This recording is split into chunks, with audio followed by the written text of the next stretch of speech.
A lot of this isn't going to make sense to you, and I'm sorry about that. I'm just going to start at the beginning, with the house.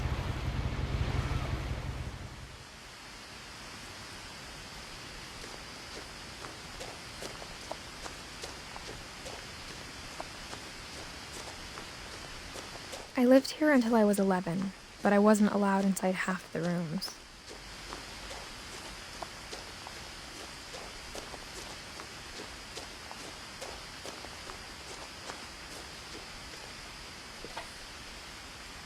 Inside the mailbox were bills from 7 years ago, marked urgent, open immediately.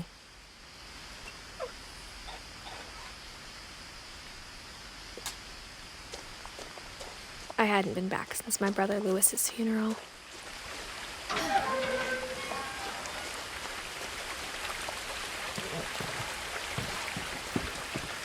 In her will, my mother left me a key, but didn't tell me what it unlocked. Maybe she thought I'd know. Or she thought that the mystery would be enough to bring me back.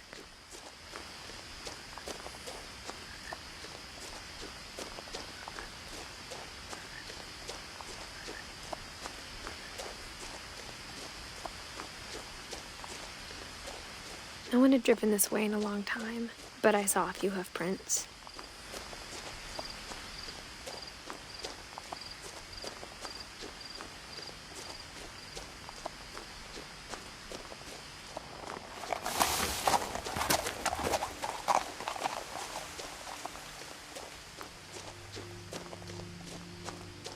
The truth is, even after I inherited the house, I never thought I'd come back to it.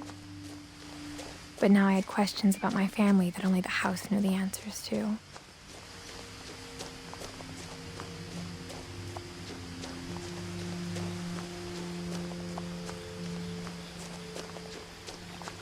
The house was exactly like I remembered it, the way I'd been dreaming about it.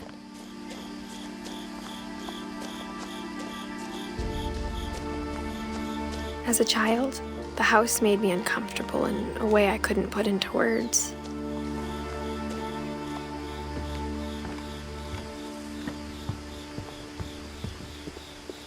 I asked Edie once about the dragon in the pond. She said it had killed her husband.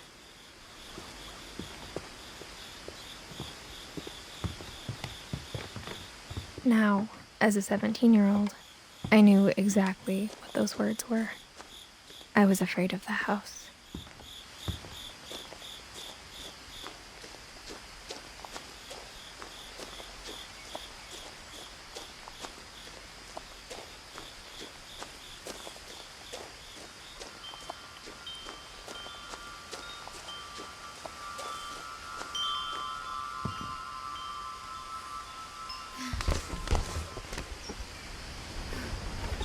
Crawling through the doggy door used to be a lot easier when I was 11.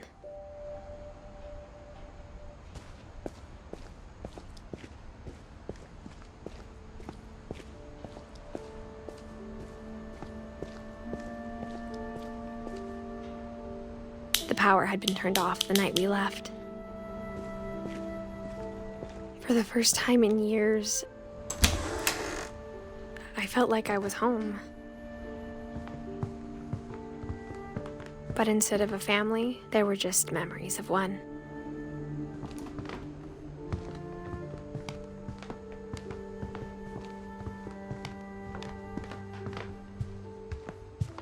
The table was still a wreck from the night we left. It was like a bomb had gone off, killing everyone but sparing the furniture. Nothing in the house looked abnormal. There was just too much of it, like a smile with too many teeth.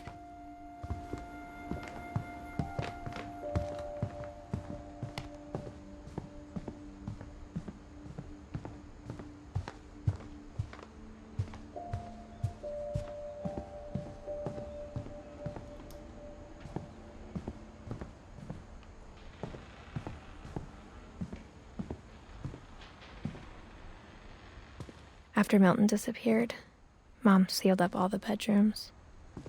Then Edie retaliated and drilled peepholes. I spent a lot of time playing in Great Uncle Walter's room. Lewis told me there were secret passages, but I never believed him.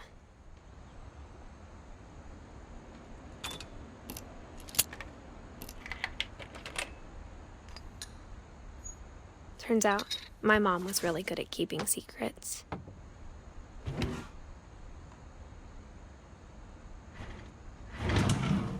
Now it was time to find out what my mom had been afraid of.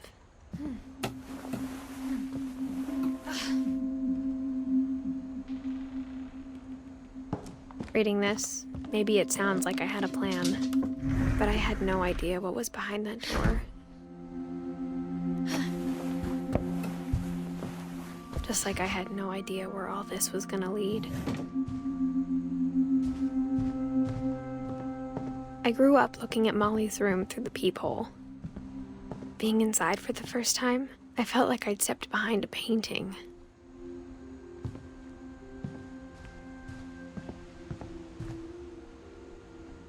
I got the sense Edie had spent a lot of time here.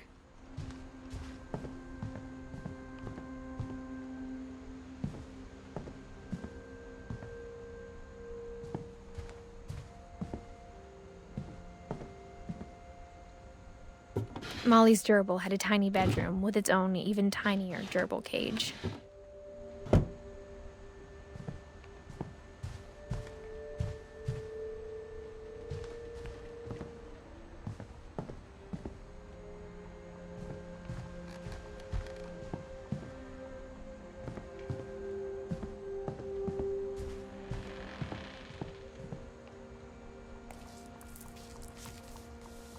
December 13th, 1947. Dear Diary, I'll be gone soon, but I wanted to tell somebody about what's gonna happen. It started when Mom sent me to bed without dinner. I woke up and I was starving, so I looked around for something to eat. The gerbil food was dry, but I didn't mind it.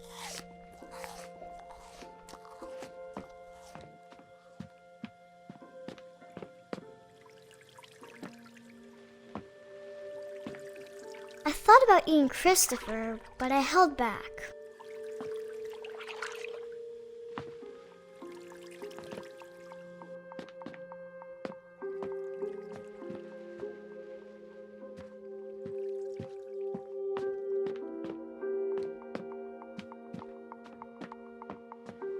My Halloween candy was all gone. Mom, can I come out now? Sweetheart, it's late. Go to sleep.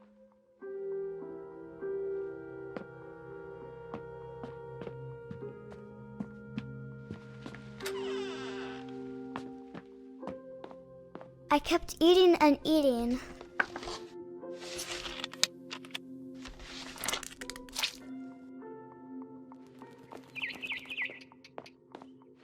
I ate a lot of things that night.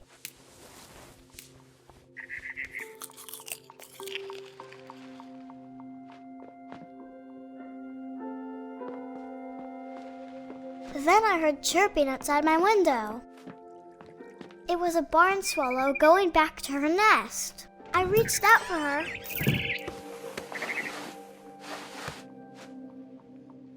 And suddenly, I was a cat.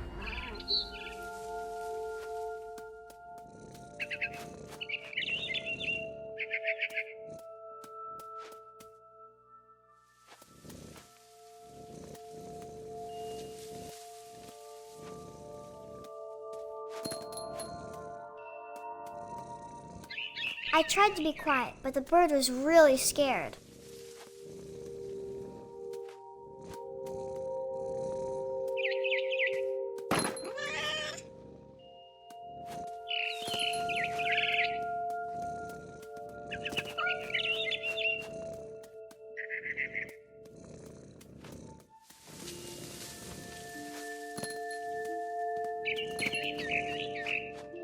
Mom and Dad didn't even look at me.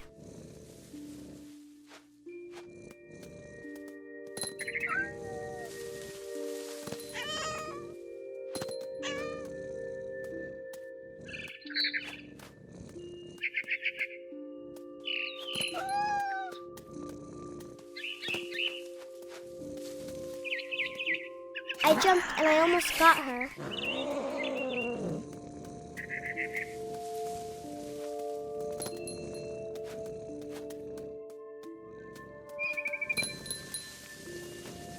I could tell she was getting really tired. Now I was up in the big tree. I promised Dad I wouldn't climb it anymore. All I cared about was eating that mama bird.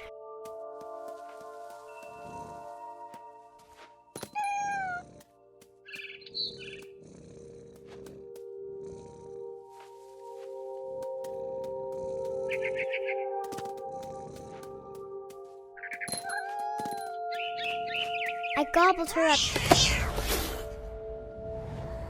And suddenly, I was an owl.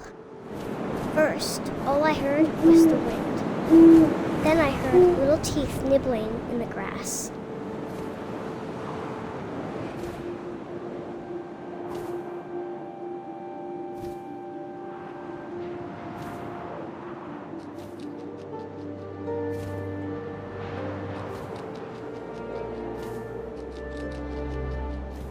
Rabbits.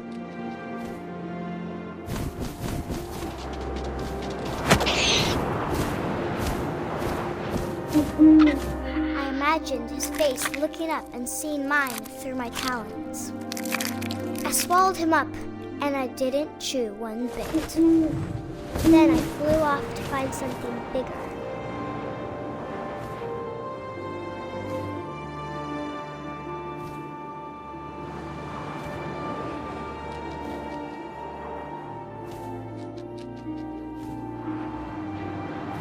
A mama rabbit.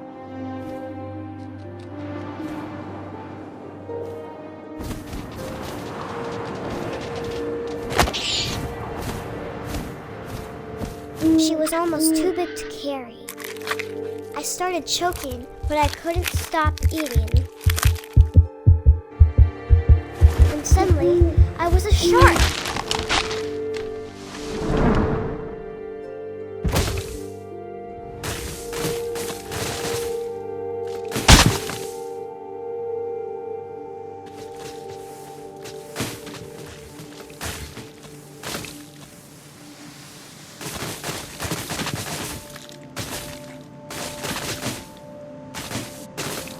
I rolled off a cliff and into the ocean. Now, I was hungrier than ever.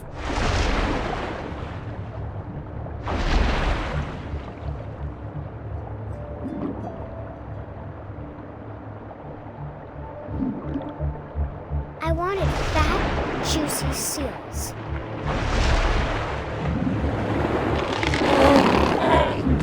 I tore off her flipper, and it tasted really good.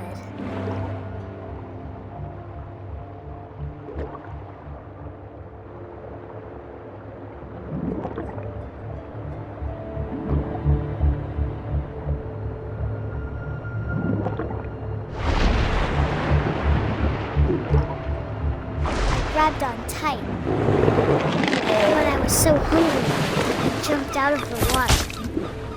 When I opened my eyes, everything had changed.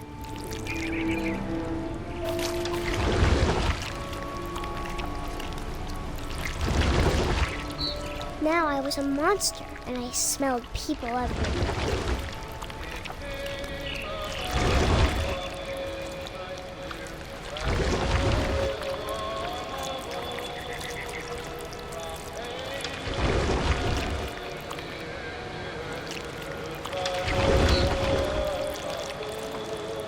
I was big, but I moved real quiet.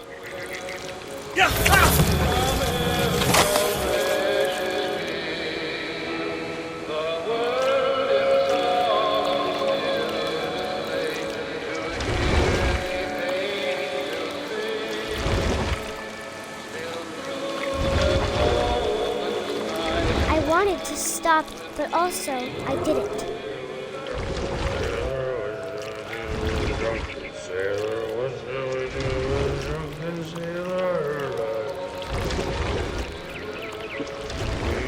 Belly with a rusty razor, belly with a rusty razor, belly with a rusty razor.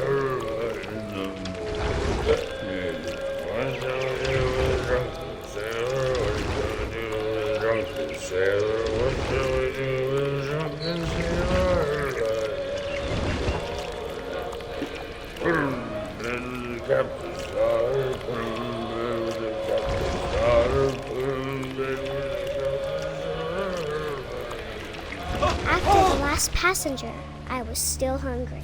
And across the water, I smelled something new. Something I had to have, so I swam towards it.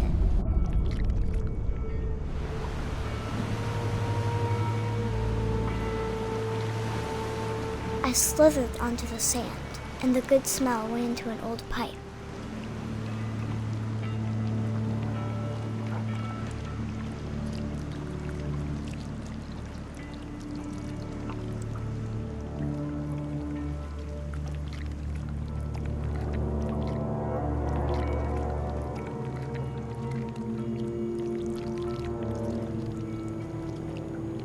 I got closer and closer.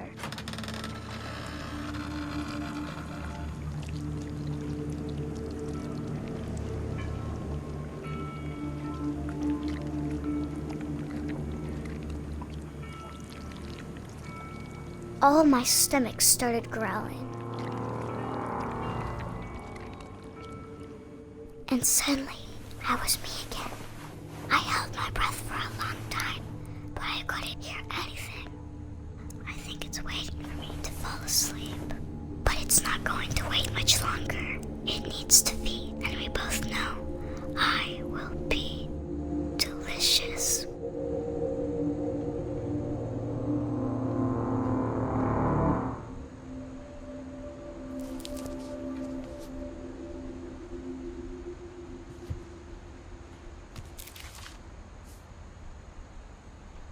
I'm not sure if I believed all of that, but I'm sure Edie would have.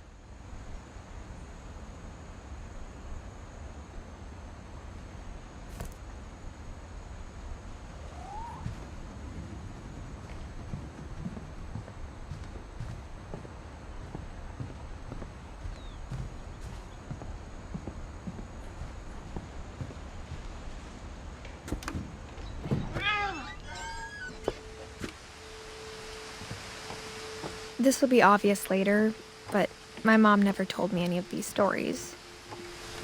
Edie would have, but Mom didn't like bringing up the past. Though, when we adopted a stray kitten, she was the one who named it Molly. I spent a lot of time in Great-Grandma Edie's room. Her room was like a museum. For 500 years, the Finches have been famous throughout Norway for their fortune and misfortune.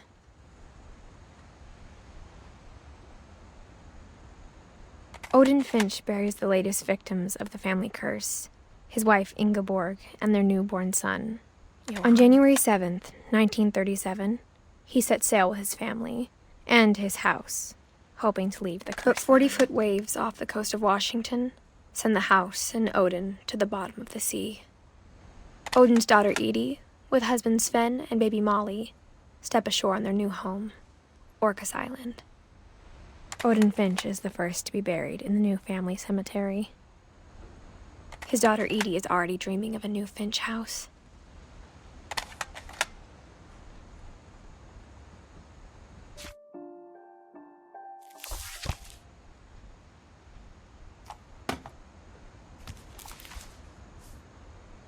Whatever's wrong with this family, it goes back a long ways.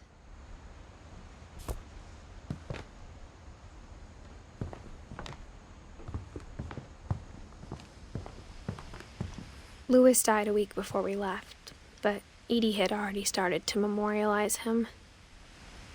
Edie knit me a new pair of gloves every year, just in time to replace the old ones.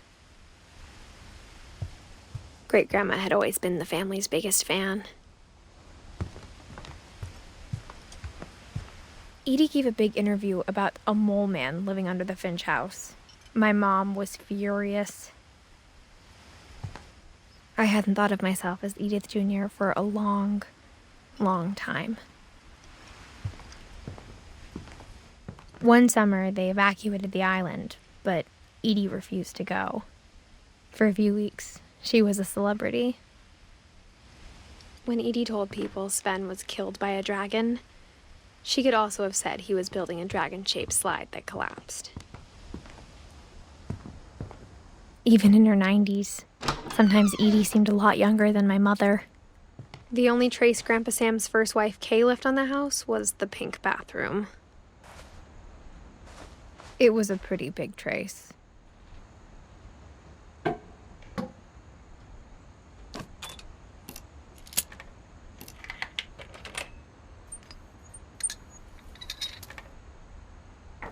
There's a secret in this bathroom.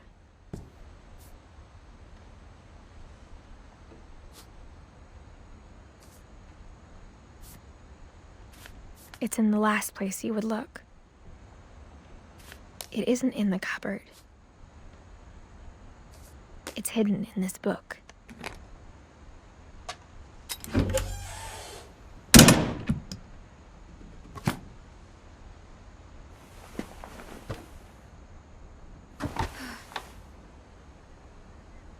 Sven gave Sam an old camera he'd refurbished.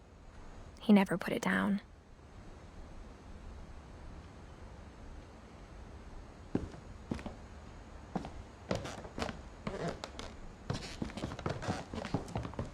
From the paintings on the wall, it was clear my brother Milton had been here before me.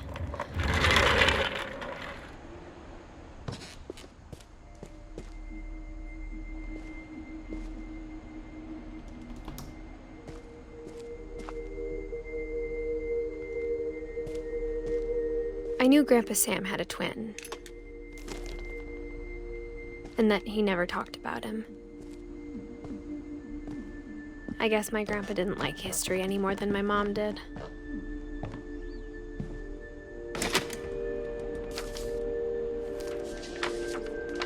How I Want to Remember My Brother by Sam Finch. The thing I remember is that when he made up his mind, that was it. My brother said he'd die before he ate another mushroom, and he did. At Barbara's funeral, we swore we'd never be afraid again, and he wasn't. I think Calvin always wanted to fly. Sam! Calvin! Dinner's ready! Coming! But that day, he finally made up his mind to do it. I told him going around was impossible. Maybe if I hadn't said that.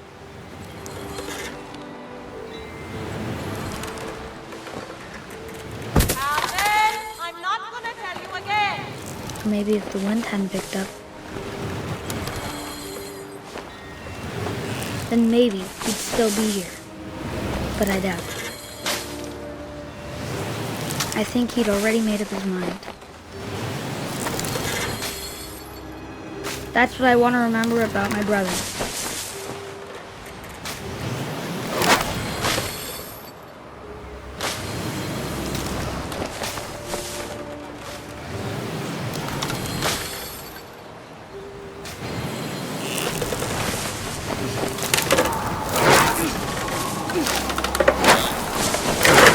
The day he made up his mind to fly. And he did.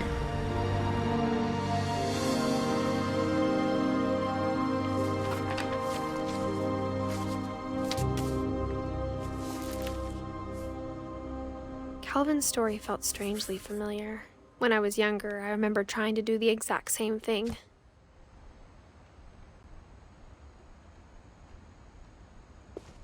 After the funeral, Edie roped off Calvin's half of the room. Mom said Grandpa Sam enlisted at 18 and never set foot in the room again.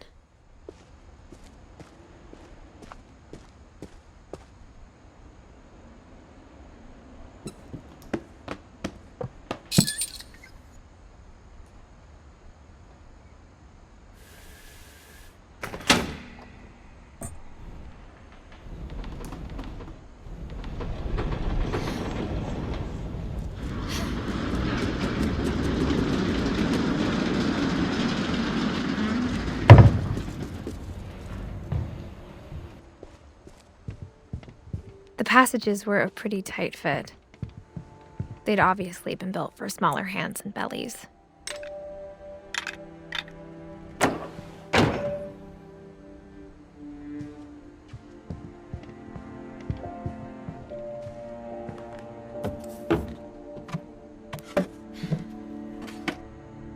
Growing up, I always thought of Barbara as a child star. I never thought about how hard it must have been for her afterwards.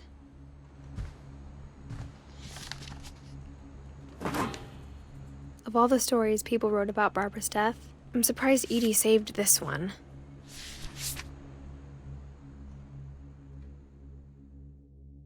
Old Jack here with another ghastly tale inspired by America's most unfortunate family. I'm calling it The Surprise Ending of Barbara Finch.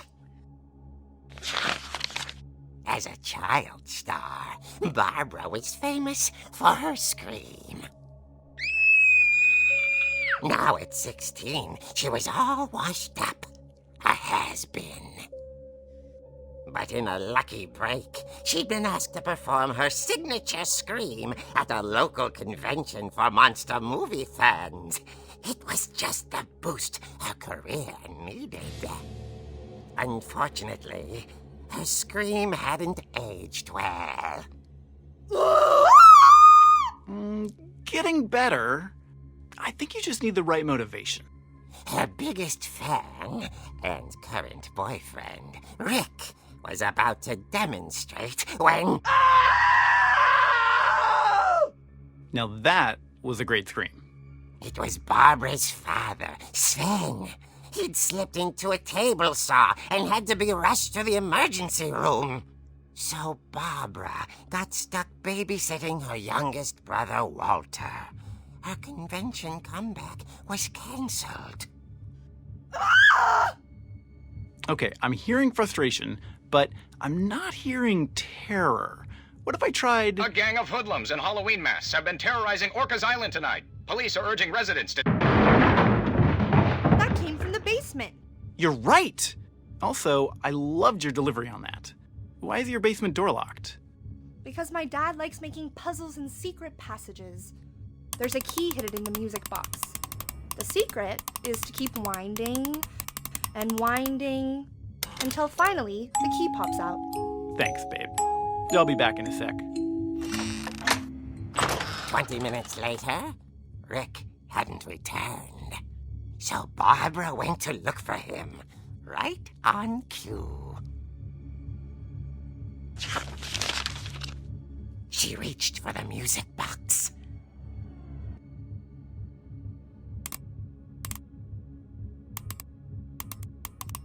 And as she wound the key, she listened for Rick, but the house was silent.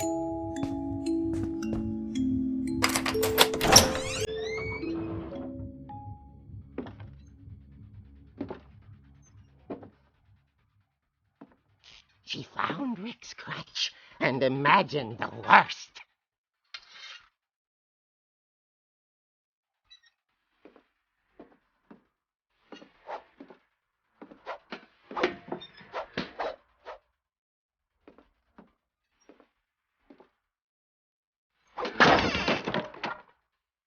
The gang's leader is the infamous Hookman Killer, Dr. Carl Hamill, who impaled and then ate his family 10 years ago tonight. The old fridge rattled and grew still. Oh dear! Oh! Rick? Barb, relax. I was just trying to scare you to help you find your scream. Well, I'm not scared, Rick. I'm furious. Then act furious. All I'm getting from you now is that you're hurt and confused and you're... She threw him out, but she kept a little something to remember him by. Barb, have you seen my other crutch? And she was still holding it when she fell asleep watching the late picture show. Hours later... Barbara! Walter, what's going on up there? Ah! Okay, I'm coming up, but if this is a trick, you're dead, Walter.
hadn't been opened in years.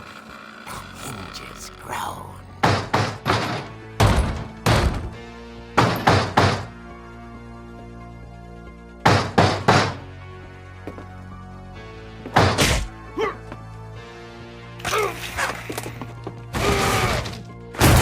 He wasn't moving, but she sensed the story might not be over yet.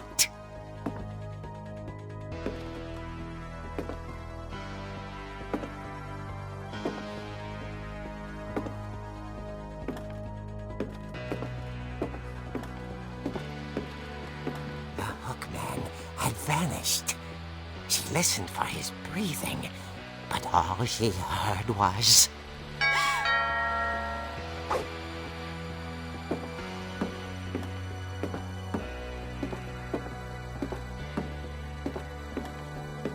At the door, she heard whispering. It was coming from inside the house.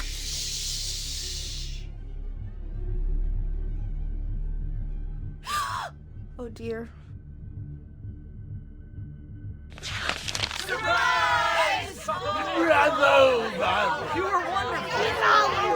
monsters had come to surprise her. For Barbara, it was a dream come true. Then she saw what kind of monsters they were, and she realized what was about to happen. She was going to be famous. And with her final breath, Barbara Finch gave the performance of her life.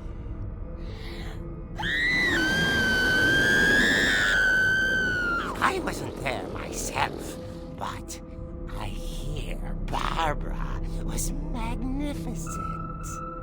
Poor girl. She had a taste for stardom. But unfortunately, so did her fans. Of course, the police blamed it all on poor Rick, who disappeared the same night. And little Walter? Hiding under his bed the whole time. He took it all pretty hard, but that's another story.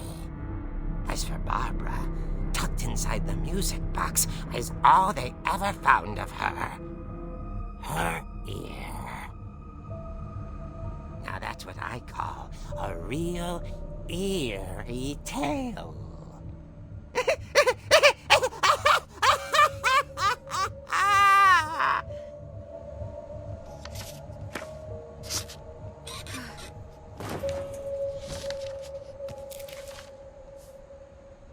Edie told me all Barbara wanted was to be remembered, as absurd as that comic was. Maybe what Edie saw was a happy ending.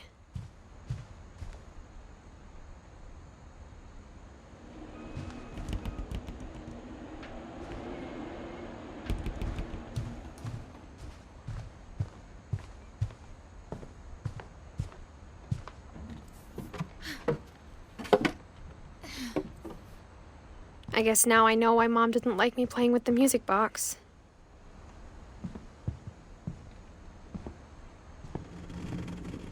Whenever people ask me about my family, the first thing they always want to know about is Barbara. Mom must have locked the third floor stairs on the night we left.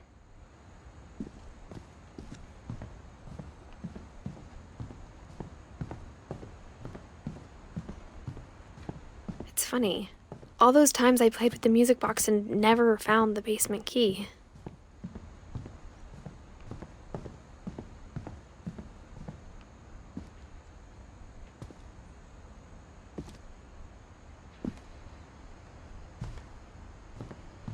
A lot of things got left behind in the whirlwind of that last night.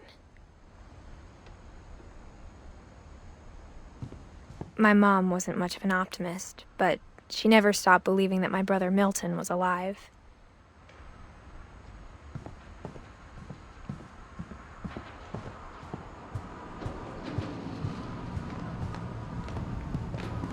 After Lewis started working at the cannery, we all got pretty sick of salmon.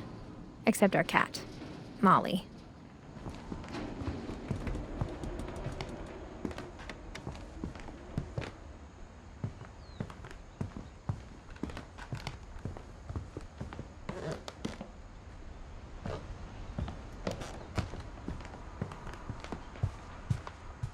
I wonder if that comic was right about there being a key inside the music box near the basement.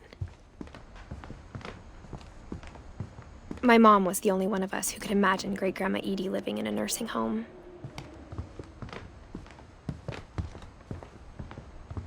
Even the fireplace had a story. Edie told me the bricks came from the original house, after it sank.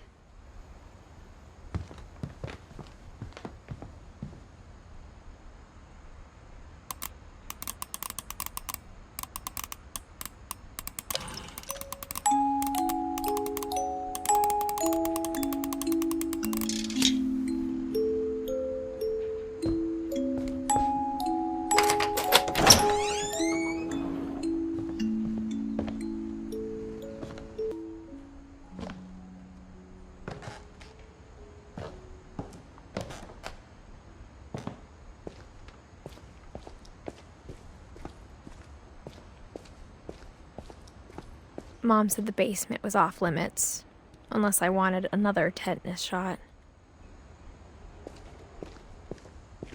I saw Edie sneak down to the basement once, carrying packages. I thought maybe she was hiding presents.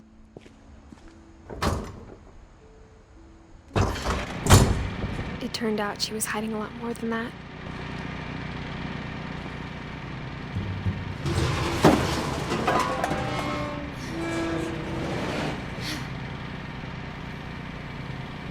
I remember asking Mom once about where Walter had gone.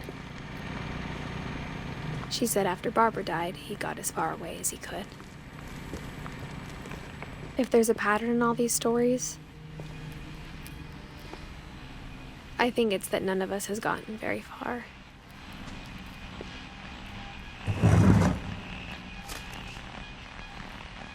Goodbye, everyone.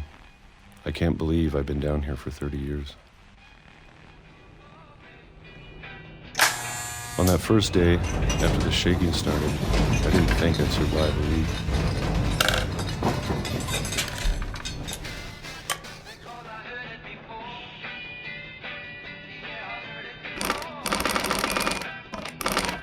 But after a few days, I settled into a routine. That's what kept me sane. Having a schedule, living for today.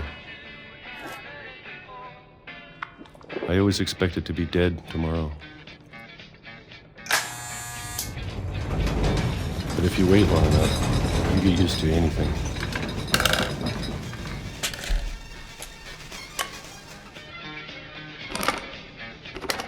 Even a monster on the other side of the door starts to feel normal. Almost friendly.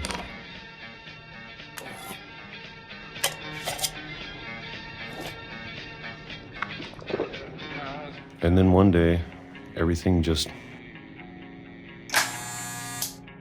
stopped. Whatever that thing was, it was gone. Maybe it got tired of waiting. Or maybe I just got tired of being afraid.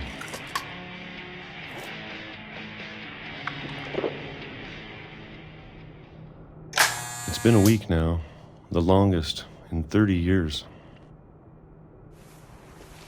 I'm done waiting. I have to leave while I still can.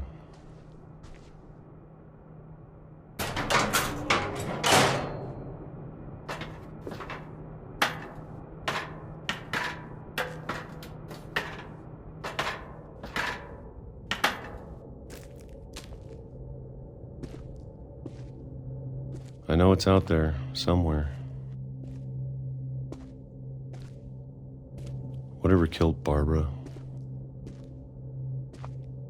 and Molly and Calvin.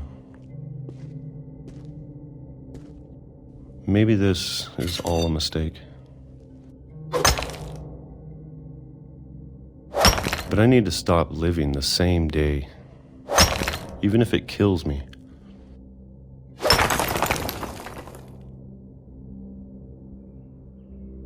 Whatever's out there, I want you to know I'm ready for it. I'm going to appreciate all of it, especially the food. I don't mind if I only have a year left. Or a month. Or a single week. I'd be happy with one new day. I can already imagine the sun on my face.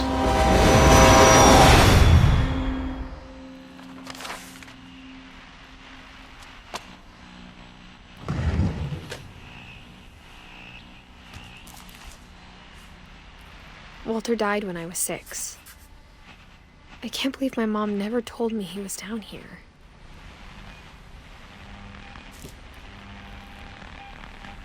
I'm sure my mom was trying to protect me.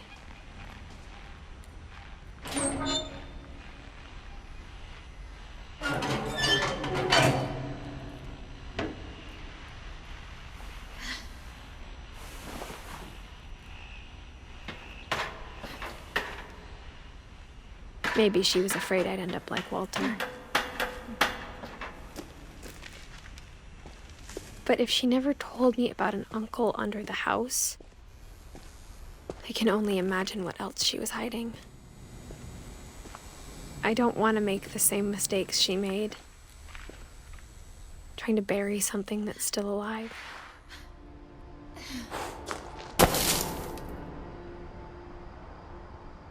Now that there's only one of us left, or maybe 2, I thought it was time I heard the stories for myself and found out what happened to everyone else. But now I'm worried the stories themselves might be the problem. Maybe we believed so much in a family curse, we made it real.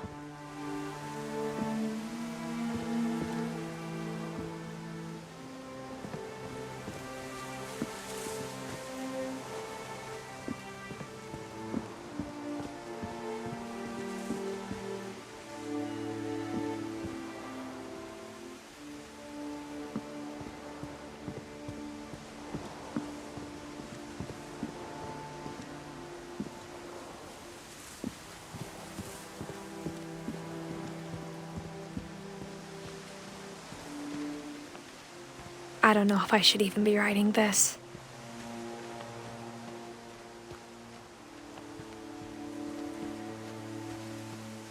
Maybe it'd be better if all this just died with me.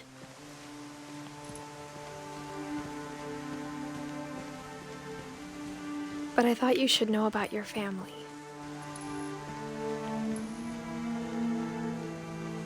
And the history you're a part of.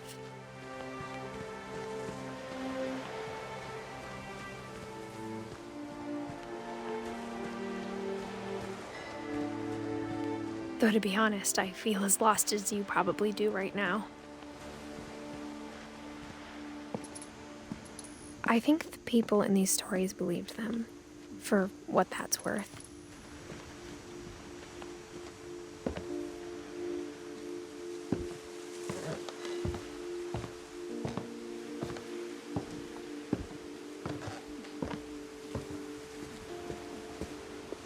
And when you look at the house, that history of imagination and stubbornness and madness, any of it seems possible.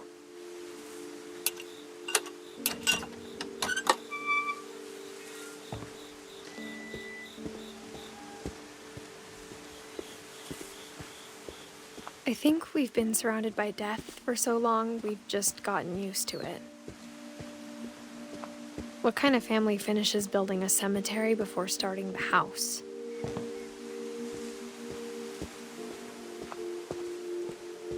It's embarrassing for me to admit this, but the pet cemetery made me more uncomfortable than the human one. 3 of the gerbils were mine, and 2 had been my fault.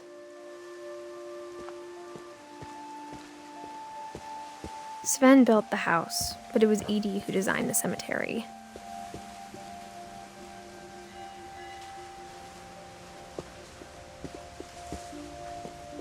I'm sure Odin's monument had been Edie's idea. My mom was always trying to move on, but for Edie, the past never went away. She could see it poking out of the water at low tide.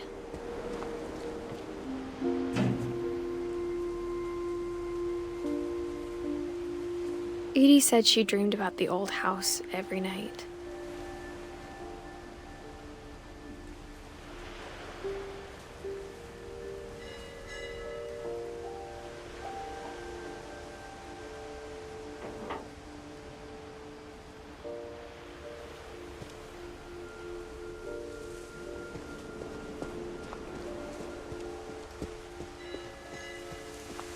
Edie's side was always easier for me to understand. But the older I get, the more I can see where my mom was coming from. Her dad had been pretty strict, but it wasn't enough to save her brothers. She was just trying to do better.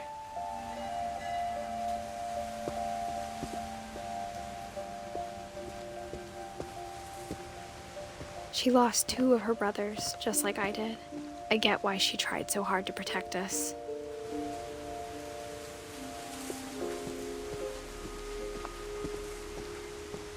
There's so many things I wish I could ask my mom now. Part of me thinks this is what she wanted all along. For me to come back someday and find everything out for myself.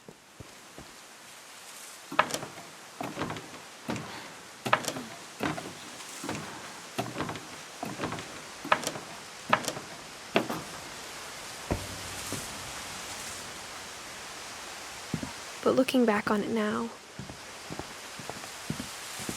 if she told me there was going to be so much climbing, I never would have come when I was 22 weeks pregnant.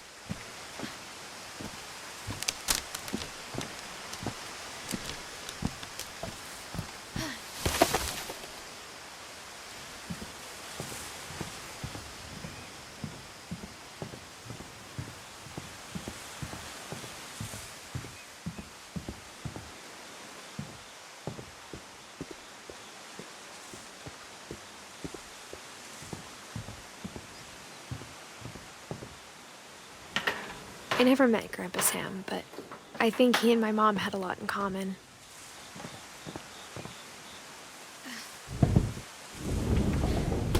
They were both pretty intense.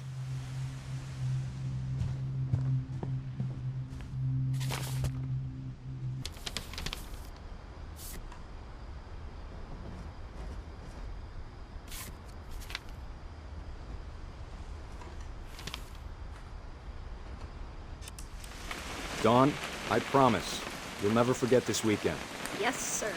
These memories are gonna last a lifetime. Perfect. It's gonna rain the whole weekend, isn't it? I will never forget this weekend, Dad. Okay, got it. I'm gonna take some pictures, okay?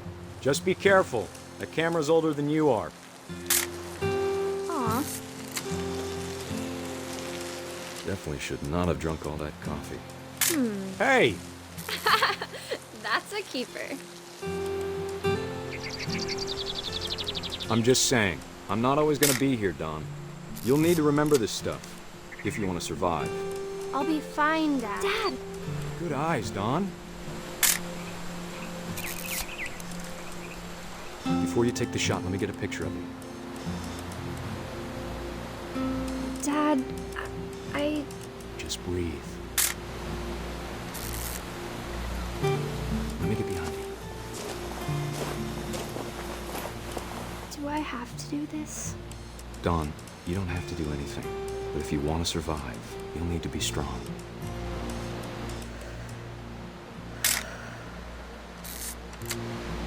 Now keep yourself squared up, elbows down, like we practiced, whenever you're ready.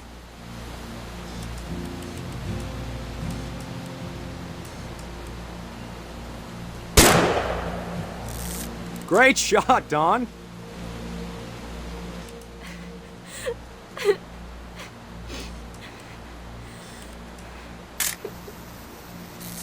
I'm proud of you, Dawn. Always remember that, okay?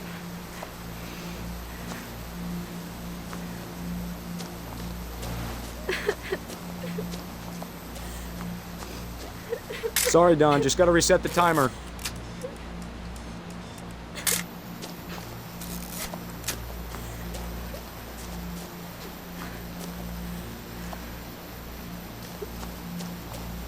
Dad, it's twitching. I think That's it's totally normal, Don. Just focus on the camera. Try not to think about— Dad!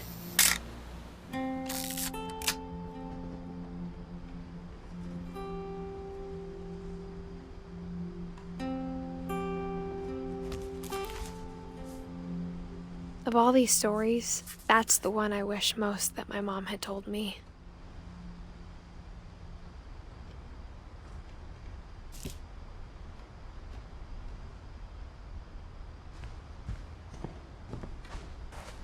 Instead of hiding from death, Sam seemed to go out of his way to meet it.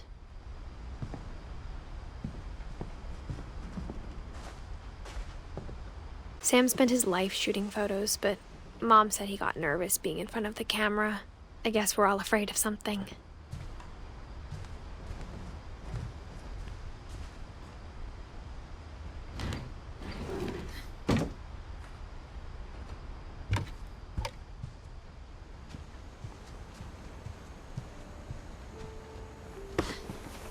After Sam died, my mom and Edie got really close. They'd both lost a lot.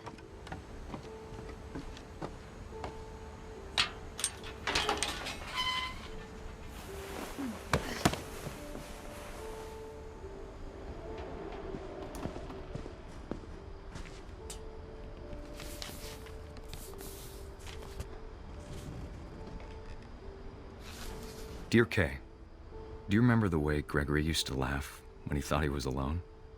Like something funny was happening, but only he could see it.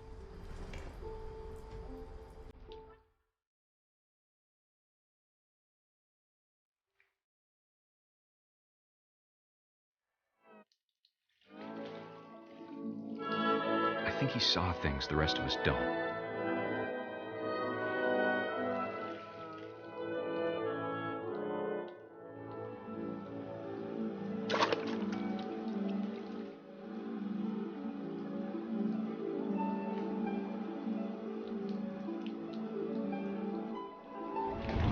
Bend over, Gregory. It's time to...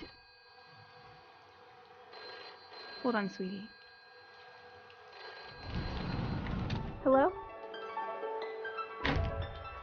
Sam, I told you I don't want to talk right now.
About that, Gregory?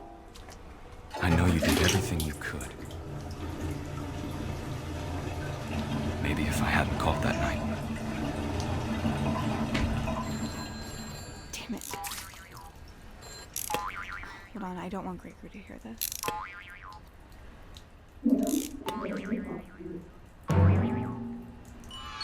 I wish he could have told us about the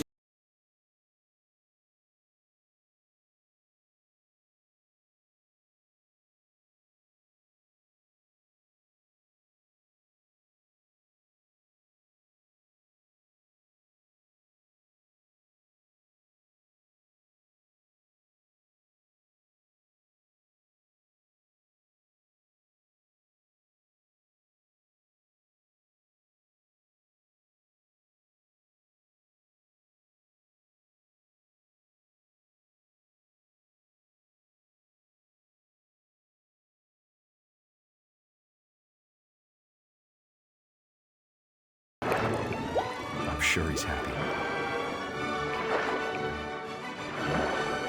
And he'd want you to be happy too. Good luck, Kay. Love, Sam.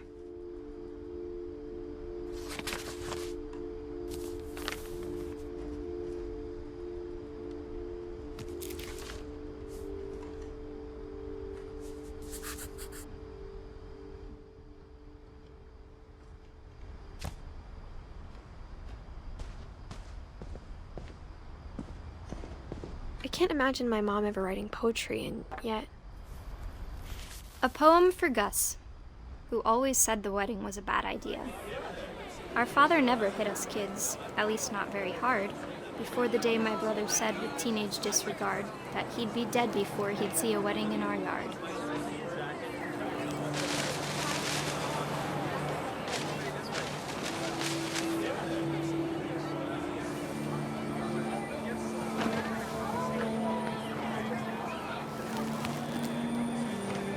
My father made him come, of course, but Gus stood far apart, just flew his kite and bottled up the storm inside his heart.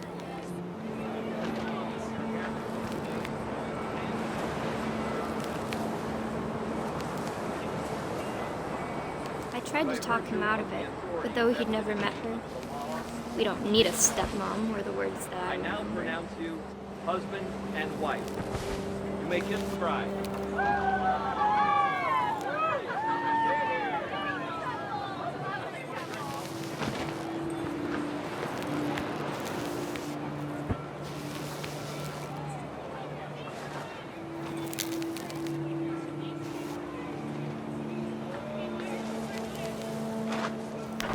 When the time for photos came, Dad ordered him to come here.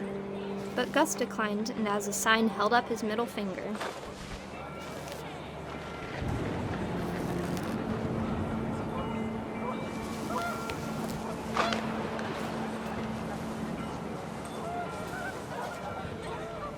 The wind picked up, and panicked geese appeared and quickly went. But all the humans did that day was go inside the tent.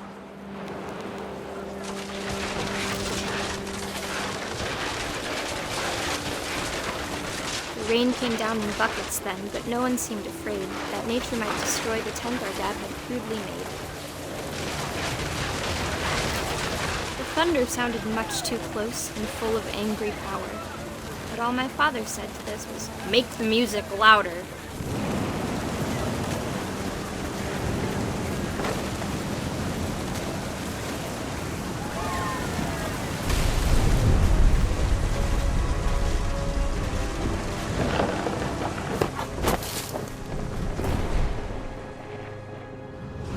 I wish that I could truly say I thought about you on that day. Out there on the beach alone, just you, the wind, the sea, and foam. But I didn't, until we found you.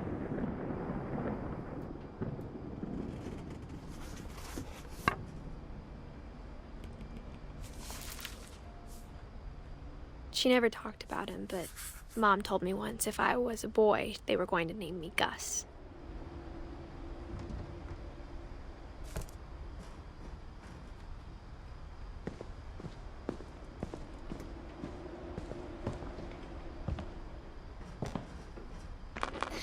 My mom moved up to the loft after her brothers died. At the time, it was as far away as she could get.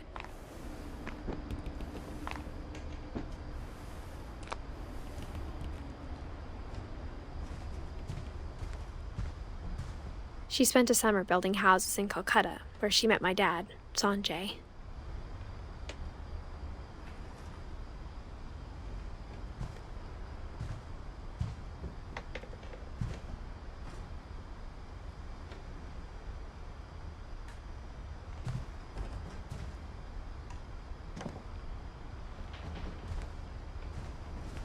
Religion was another thing my mom never talked about, but I think it helped her a lot after her dad died.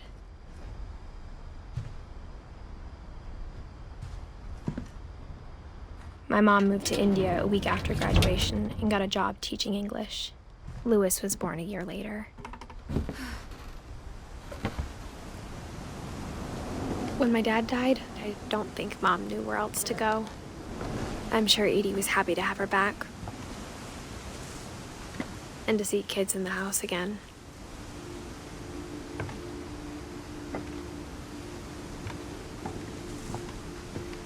The house had to get a little bigger, but Edie was used to that.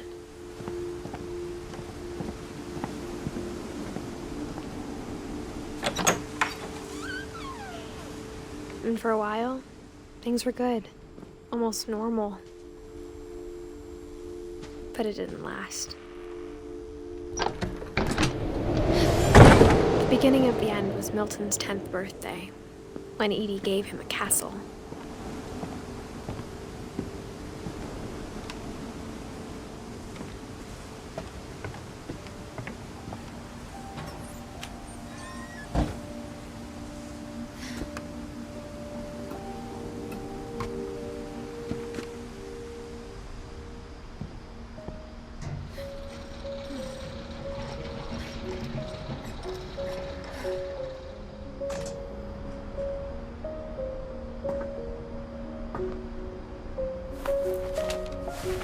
Milton Finch in The Magic Paintbrush.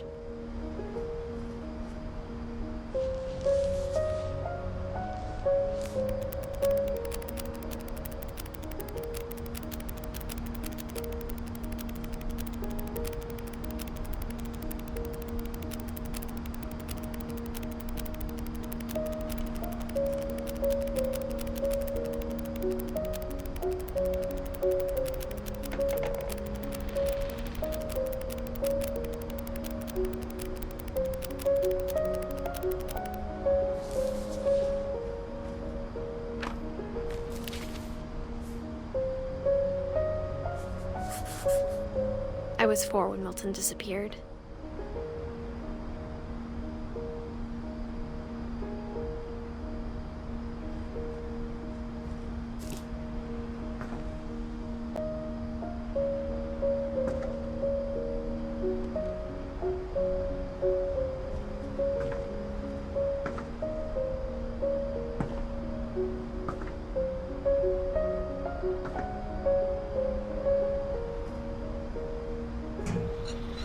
Mom spent months searching for my brother.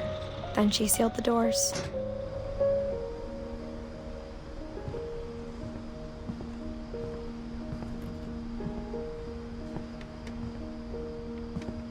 I think Edie was happy to finally have another painter in the family. Whatever Milton had found in the house, Mom didn't want it getting out.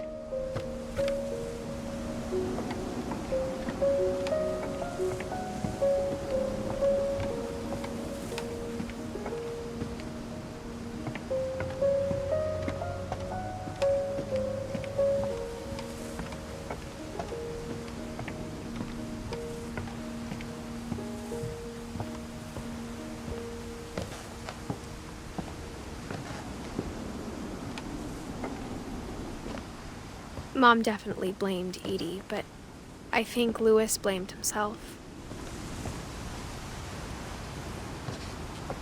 After he graduated, he just spent more and more time in his room, until Mom got him a job at the cannery.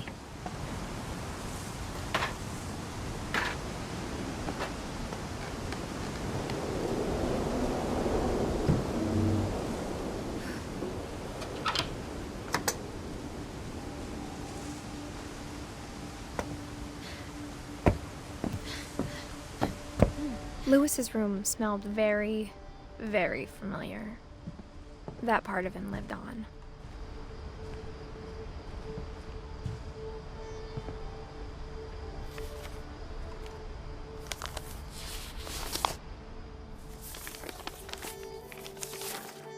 Dear Mrs. Finch, as Louis's psychiatrist, I can understand your desire for an explanation. As I see it, the trouble began in January, shortly after we convinced your son to seek treatment for substance abuse. Newly sober, I believe Louis first noticed the monotony of his daily life.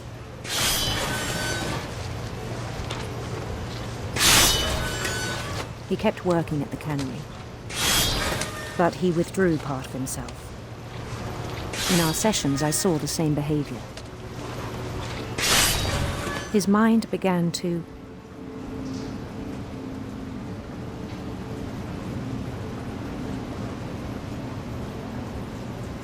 wander.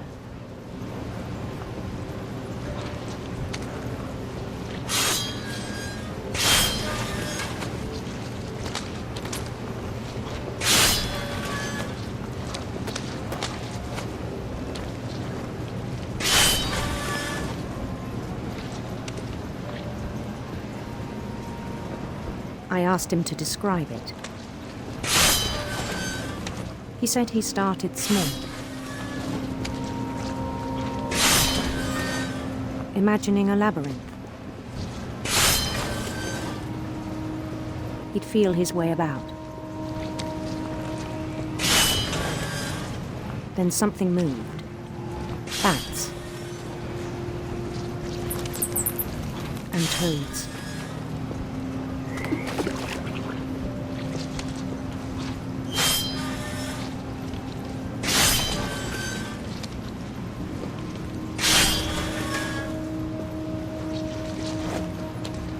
And things that have not names. He knew it was all in his head.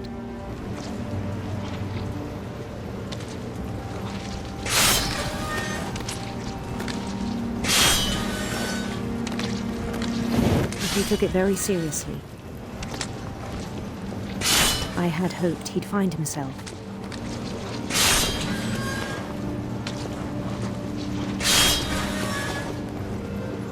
But he found something more. I worried about him then, daydreaming at the cannery. I spoke with his boss. But he said Lewis had become a model employee. Methodical, tireless, focused. Like a whole new Lewis. So I let him go on.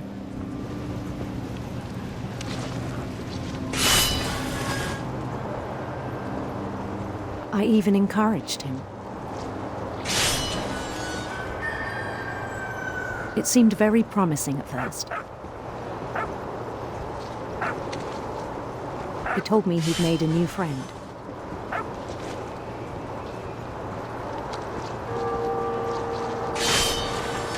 On the edge of a city he named Lewis Topia.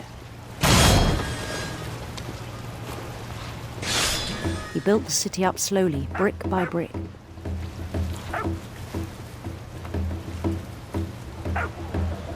Then he made musicians.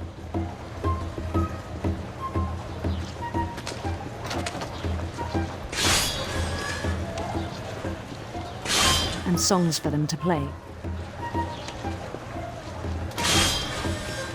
He talked about starting a band.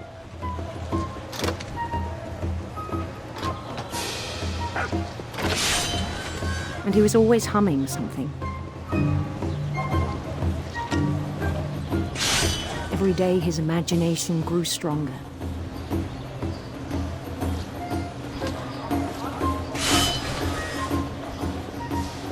He no longer spoke at the cannery. But his chopping was as reliable as ever. Then one day it struck him that all the cheering crowds, even the stones under his feet,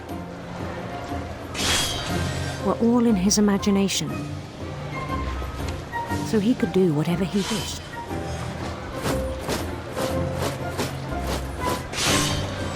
He held an election for mayor. And he won. They begged him to stay, but his mind was already wandering.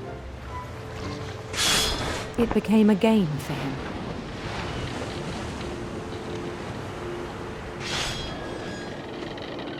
He'd conquer a city, then immediately push on. New Louisville.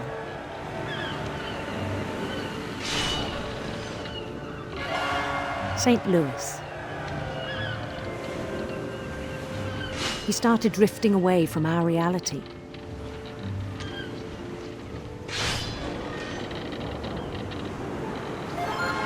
Minneapolis, until one day he forgot to go home from the cannery.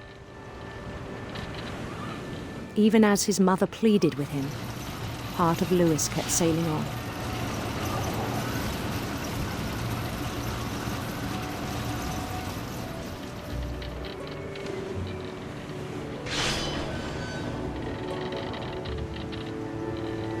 In Lewisburg, he heard rumors of a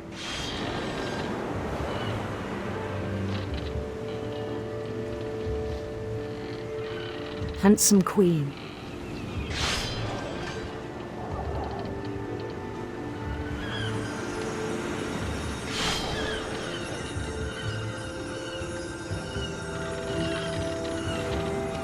The queen was on her own quest for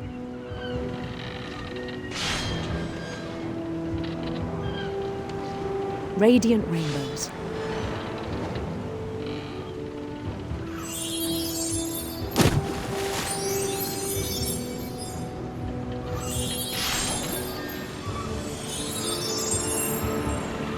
He followed the sound of her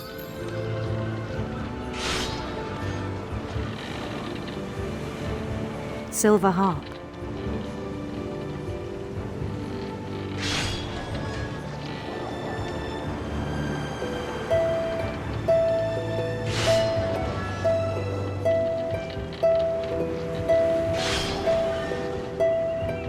His chase led him to a golden palace east of the sun and west of the moon. Even then, his logic remained sound. He knew the world was all in his imagination.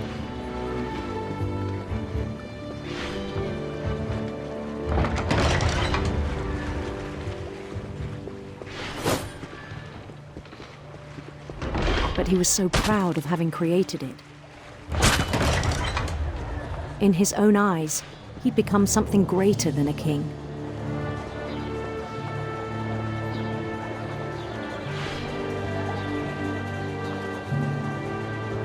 For someone who'd never known success in the real world, I think it was overwhelming. And then it struck him that the real Lewis was not the one chopping salmon, but the one climbing the steps of a golden palace.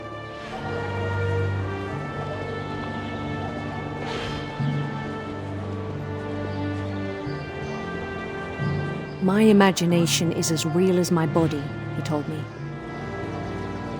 It was hard to argue with him.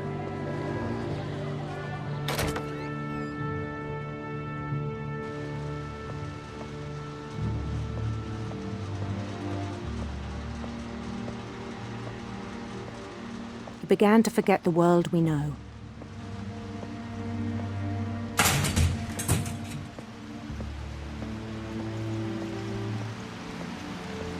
I think it pained him to remember Lewis, the cannery worker.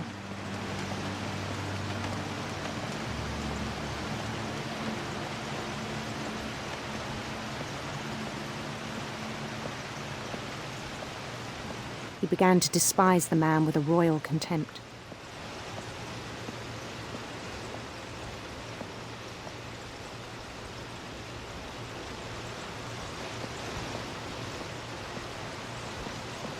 I still thought I could save him. Even after he said he was being crowned king over all the lands of wonder. The palace would be packed with his companions.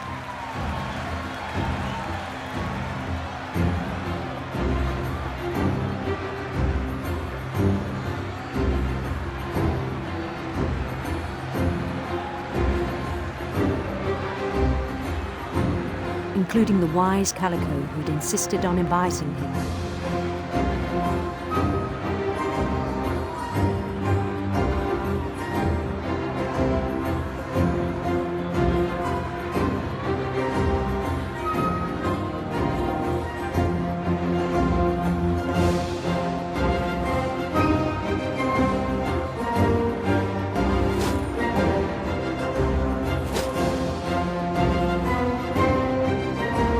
Queen waited, holding his crown.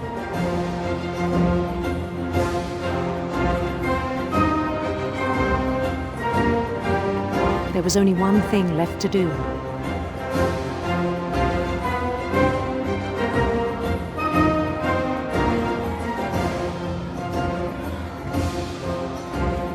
Bend down his head.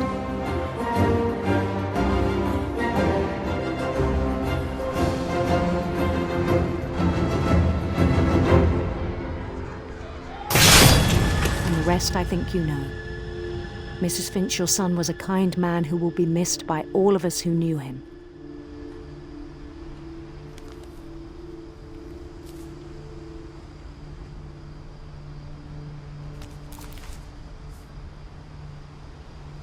My brother was really cool. I wish you could have met him.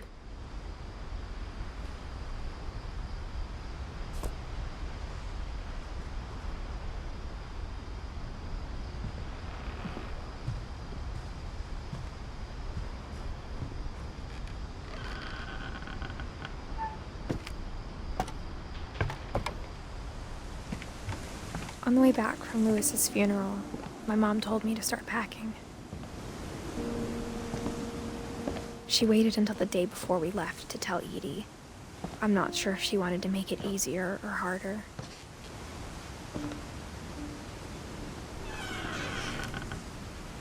I wish we'd stayed.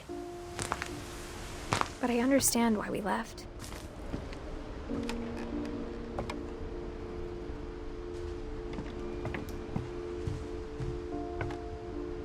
My mom ended up leaving everything behind.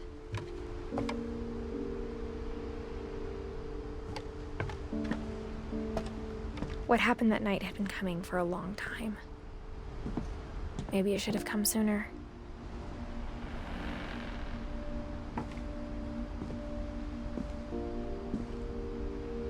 But it had to end one way or another. All that's left now is to tell you about that last night.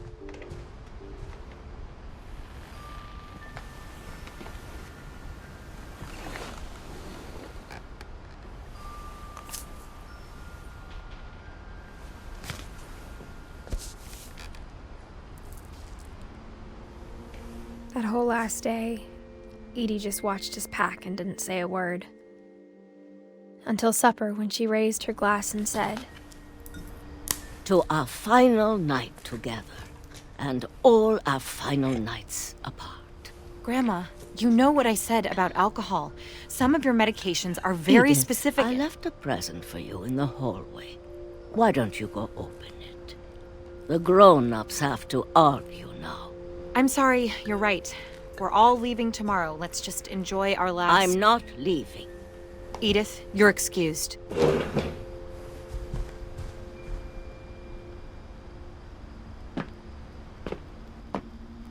The power had been shut off that morning, but Edie always had plenty of candles. When my mom sealed the library, I don't think she knew about the other entrance, or that Edie had a key to it.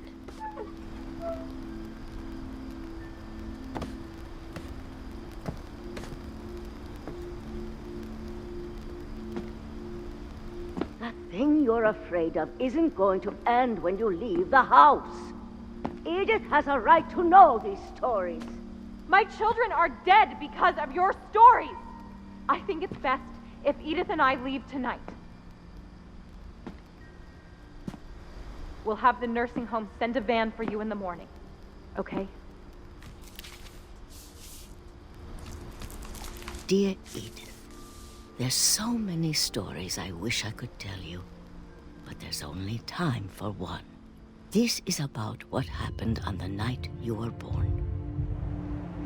That night, the tide went way, way out. It was the first and last time I ever saw the old house aground. There'd been an earthquake out in the middle of the ocean. They called it the lowest tide in 1,000 years. God, it smelled awful. You know, I've seen that house every day of my life.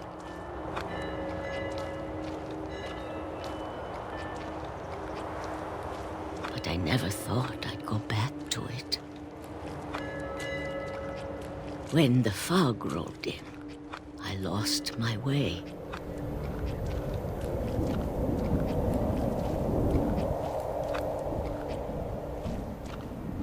I got turned around.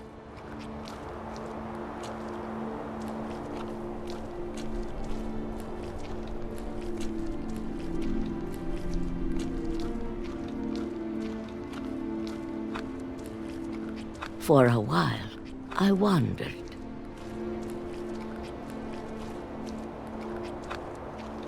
I started seeing things.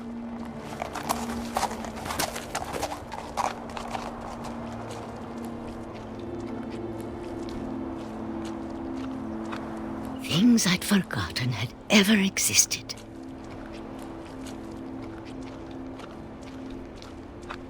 But when I saw them, they felt like old friends. That night, a lot of things came back to me. Or maybe I came back to them.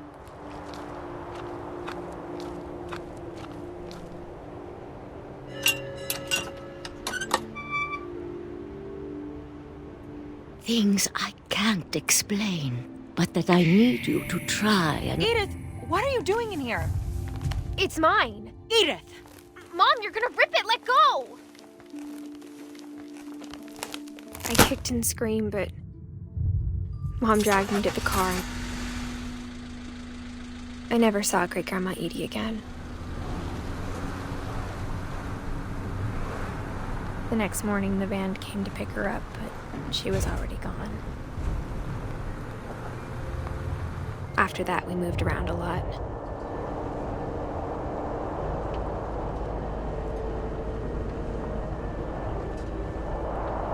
We both tried to make the best of it.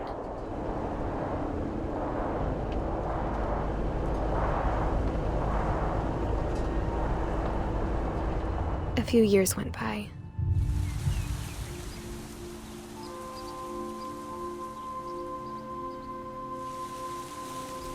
My mom didn't like to talk about it,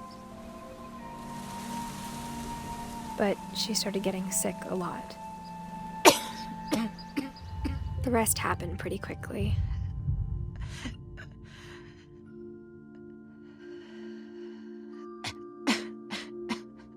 She got better for a while, and then she didn't. And then I was alone. The last Finch left alive.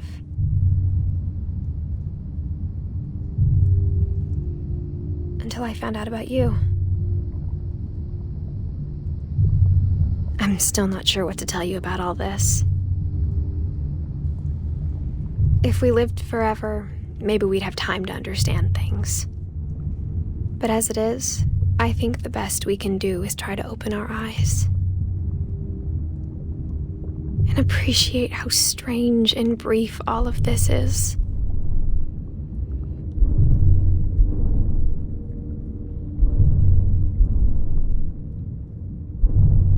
This journal was supposed to be for you.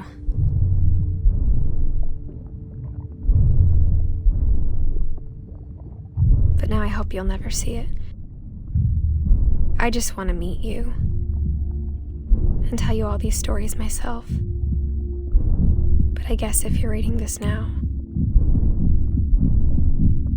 things didn't work out that way.